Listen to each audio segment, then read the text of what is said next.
در این روزا در مورد شب برات و چی مردم زیاد سوال میکنه. بعضی علما احادیث موضوعی و ضعیف هم در ورقات چاپ کرده، در مسجد ها روان کرده.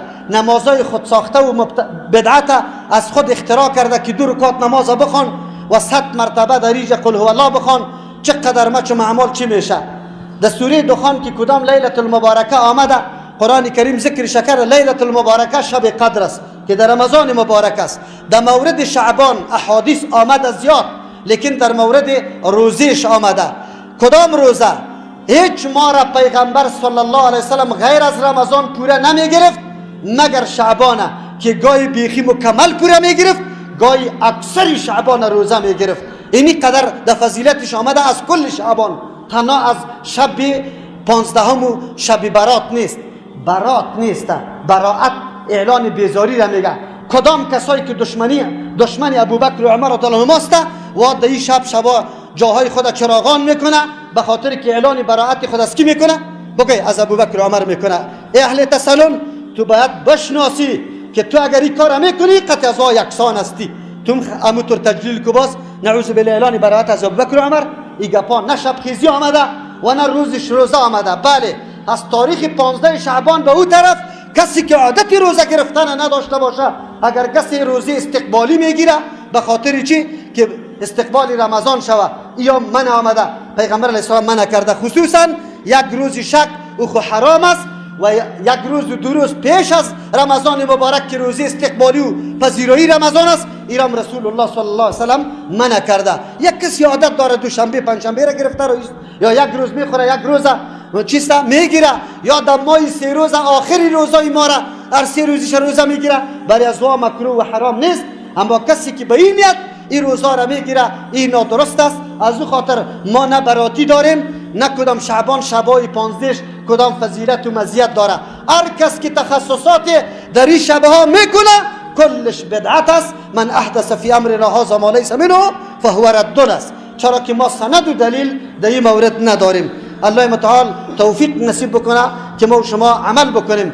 اصلا شب برات که یک وقت یک 15 شعبان است، همین شب برات پیرا میگن.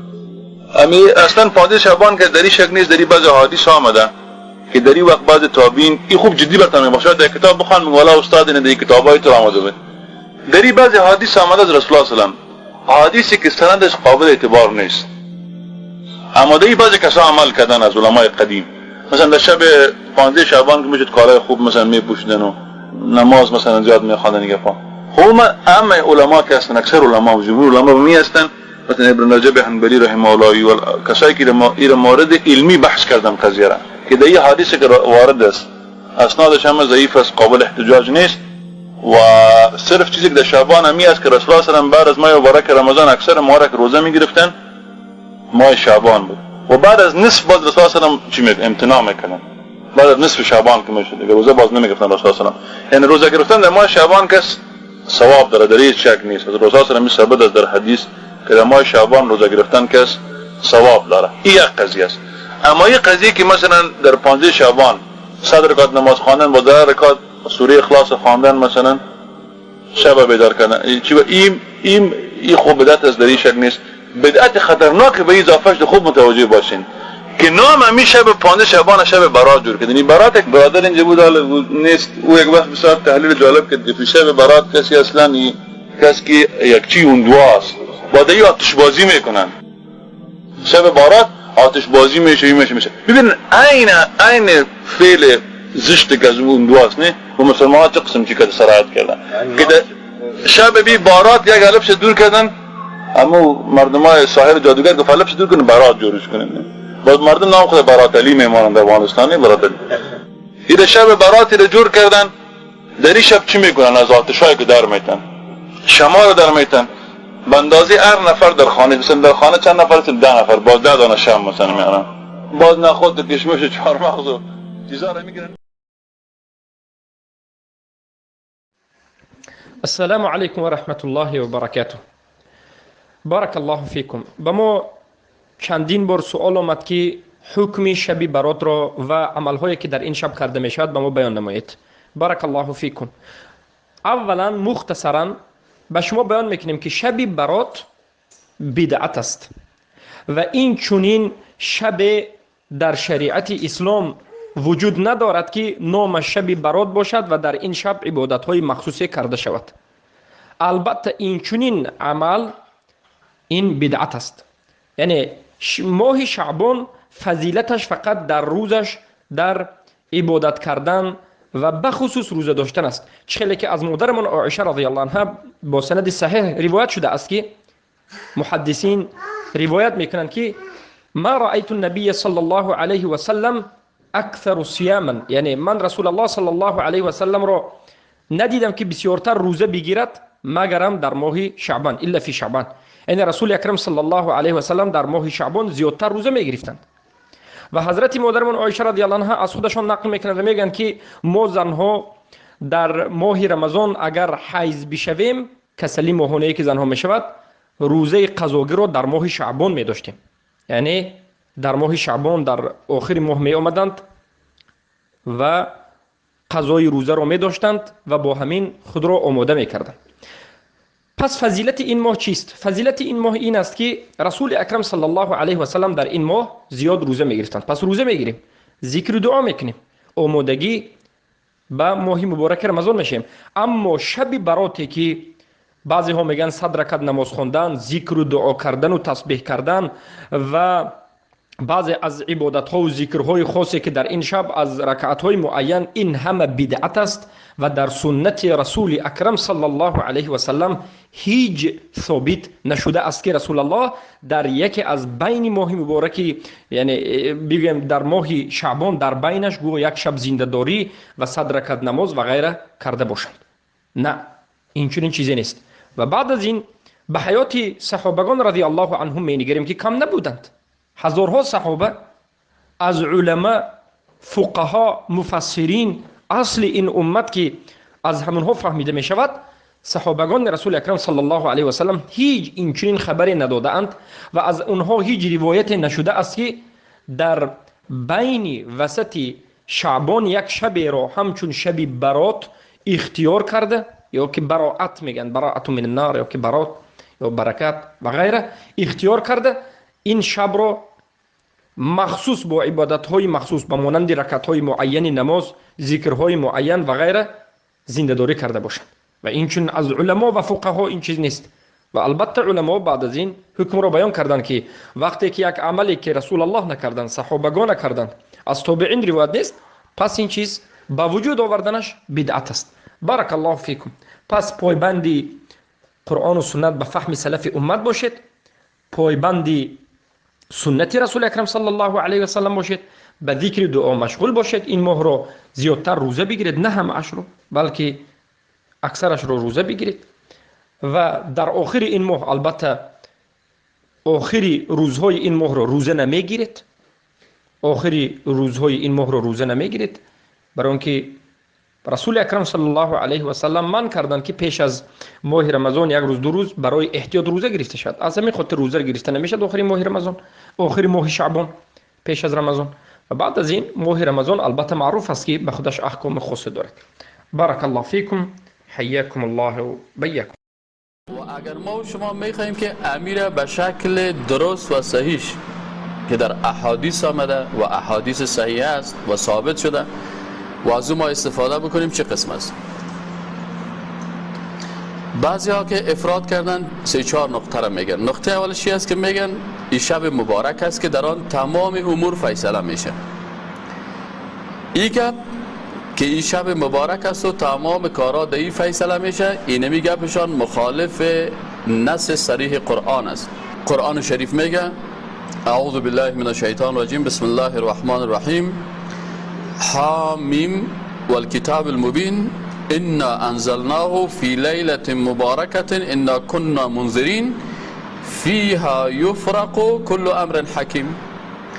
این قرآن در شب مبارک نازل شده و میگه که فیها یفرق کل امر حکیم، تمام امور که فیصله میشه در این شب است. کدام شب است؟ این مربوط شب شعبان نیست، این شب است که در قرآن نازل شده.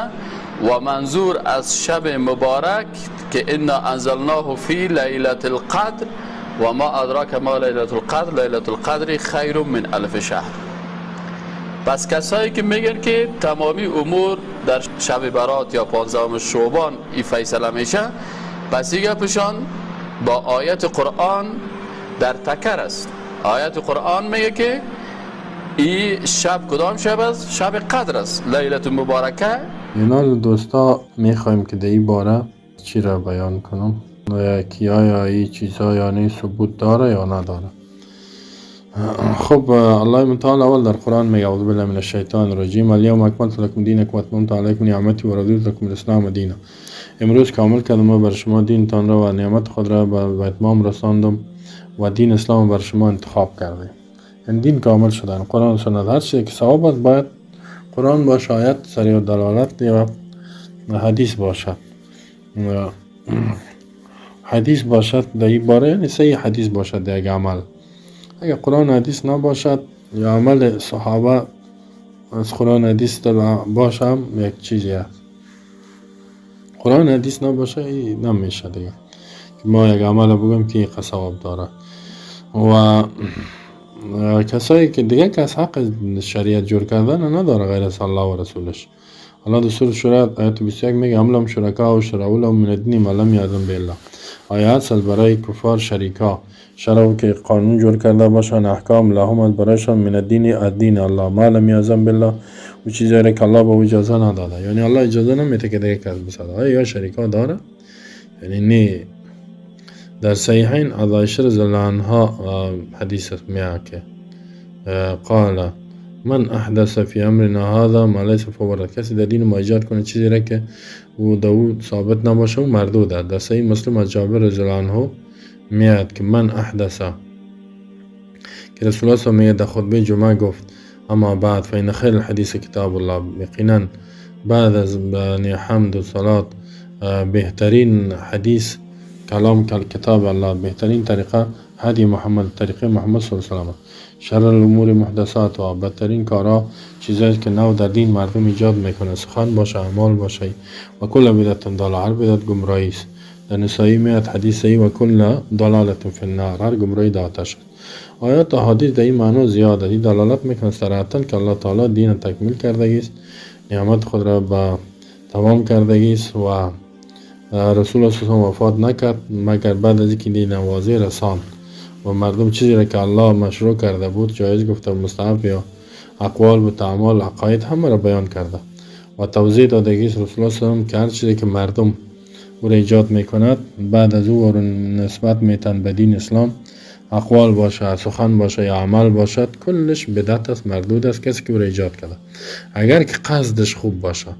و اصحاب رسول الله صلی الله علیه و پیامبر صلی الله علیه و سلم دین برشان معرفی کرد و رساند. اما قسم علمای اسلام که بعد از این آمدن بدعت رد کردن، مردم ترساندن. مثل که کسی که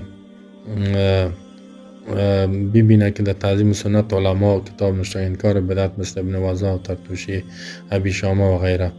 دیگه بدعت هایی که مردم ایجاد کردن، بدعت محفل گرفتن در شب شعبان. همین قسم نماز خواندن هر دویش است، نماز خواندن و شب احیا کردن، تخصیص روزش به روزه، این دلیلی نیست که به او اعتماد شود و در فضلش احادیث آمده کلش ضعیف است، اعتماد به او نمیشه. آنچه که در فضیلتش آمدگی است کلش موضوعی است، مثل که بسیاری از عالمی را بیان کرده.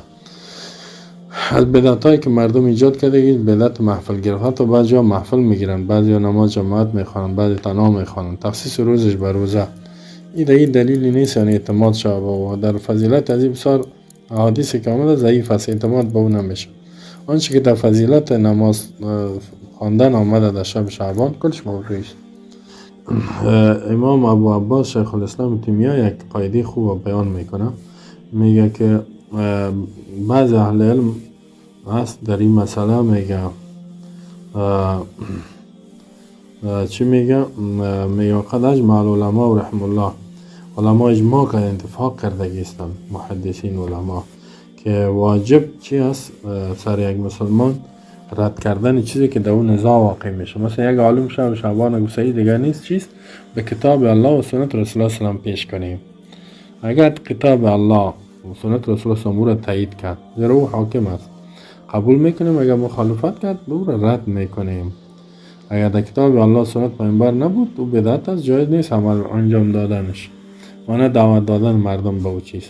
مثل که این فین تنازعوا والذین آمنوا اطیعوا الله و اطیعوا الرسول واولی الامر منکم فین تنازعتم فی شیء فردوه الی الله و الرسول ان کنتم تؤمنون بالله والیوم الاخر ذلک خیر و احسن تاویلا. سعی کنیم اگر در یک چیز اختلاف کردین او را به الله و رسولش بازگردانید. اگر به الله و روز قیامت ایمان داری، اگر مؤمن هستی یا نه، ببین که الله چی گفته، پیامبرش چی گفته. اگر ثبوت بود صحیح، نبود نه. و ما اختلفتم فیه من شیء فحکمه الی الله. خوب سورت نساء 59، سورت شورا 10 که اختلاف کردن در یک چیز حکمش به الله است، یعنی فیصلهش الله میکنه. ببین الله چی گفته است. قل ان کنتم تحبون الله فاتبعونی یحببکم الله. اگر میخواین محبوب الله شوید تابعداری مرا کنید. تابعداری در سنت صحیح پیامبر میشه. سورت آل عمران آیه 31. فلا و ربک لا یؤمنون حتی یحکموک. در سورت نساء 65 الله میگه مؤمن قسم بر رب یا مؤمن نمیشن تا که تو را حکم قرار بدن. آیات در این معنا زیاد است و این تصریح است، یعنی که مسائل خلافی را به کتاب الله و سنت پیامبر راجع بکنیم و با حکم الله و رسولش راضی باشیم. این مقتضیات ایمان است.